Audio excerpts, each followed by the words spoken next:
પાલનપુરના 6 ગૌ ભક્તો હરિદ્વારથી ગંગાજળ લઈ ડાક કાવડ યાત્રા સાથે પાલનપુર આવી પહોંચ્યા હતા, જ્યાં તેમનું ભવ્ય સ્વાગત કરવામાં આવ્યું હતું. આ પ્રસંગે ભક્તોએ લાવેલું ગંગાજળ પાતાળેશ્વર મંદિર શિવજી પર અભિષેક કરવામાં આવ્યું હતું.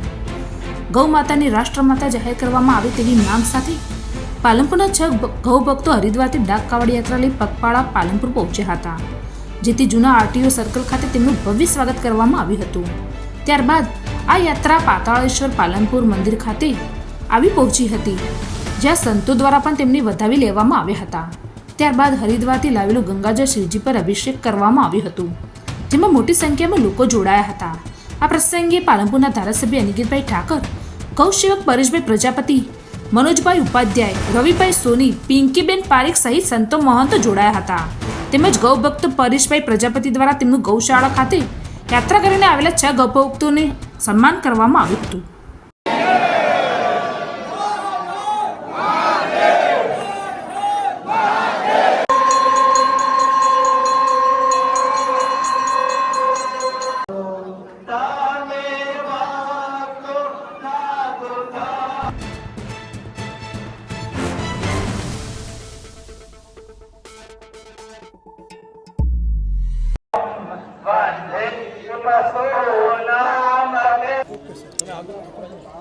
પાલનપુર શહેરના 6 જેટલા યુવકો અને ગૌસેવક યુવકો હરિદ્વારથી માં ગંગાનું જળ લઈને કાવડ યાત્રા સ્વરૂપે આવતા હોય અને પવિત્ર શ્રાવણ માસમાં પાતાળેશ્વર મહાદેવનો અભિષેક માં ગંગાના જળથી અભિષેક હોય, આવા પરમ પવિત્ર પ્રસંગે આ 6 નવયુવાનોને ગૌસેવકોને ઉત્સાહ પૂરો પાડવા માટે અને ભગવાન મહાદેવના આશીર્વાદ પ્રાપ્તિ માટે આજે આ ગૌસેવકોની સાથે સાથે મેં પણ એમના તપનો લાભ લીધો. હર હર મહાદેવ. શ્રાવણ મહિનાના પરમ પવિત્ર અવસર નિમિત્તે આજે આપણા પાલનપુર શહેરમાં મા ગંગા મૈયાથી જળ લઈને જે કાવડ યાત્રી આવ્યા છે અને પાતાળેશ્વર મહાદેવનો અભિષેક, અને આ ગૌભક્તો બધા સદાય ગૌમાતાની સેવામાં તલ્લીન રહે એવી મા ગૌમાતા અને મા ભગવતીથી પ્રાર્થના કરું છું. ધન્યવાદ. અસ્તુ. જય શ્રી રામ, જય ગૌમાતા. અમારી કાવડ યાત્રા ડાક કાવડ યાત્રા 15 તારીખના રોજ હરિદ્વારથી નીકળ્યા હતા. નોન સ્ટોપ કોઈ પણ જગ્યાએ એક સેકન્ડ માટે અમારી કાવડ ઊભી નથી રહી અને એ કાવડે આજે સમયસર અને શાંતિપૂર્વક પાલનપુર પાતાળેશ્વર મહાદેવ પહોંચી ગઈ હતી. અને અમે ખાલી એક જ ઉદ્દેશથી ગયા હતા કે ગૌ માતાને રાષ્ટ્રમાતા જાહેર કરવા માટે. આ ઉદ્દેશથી અમે ગંગાજળ હરિદ્વારથી અહીંયા પાતાળેશ્વર મહાદેવનો અભિષેક કર્યો હતો.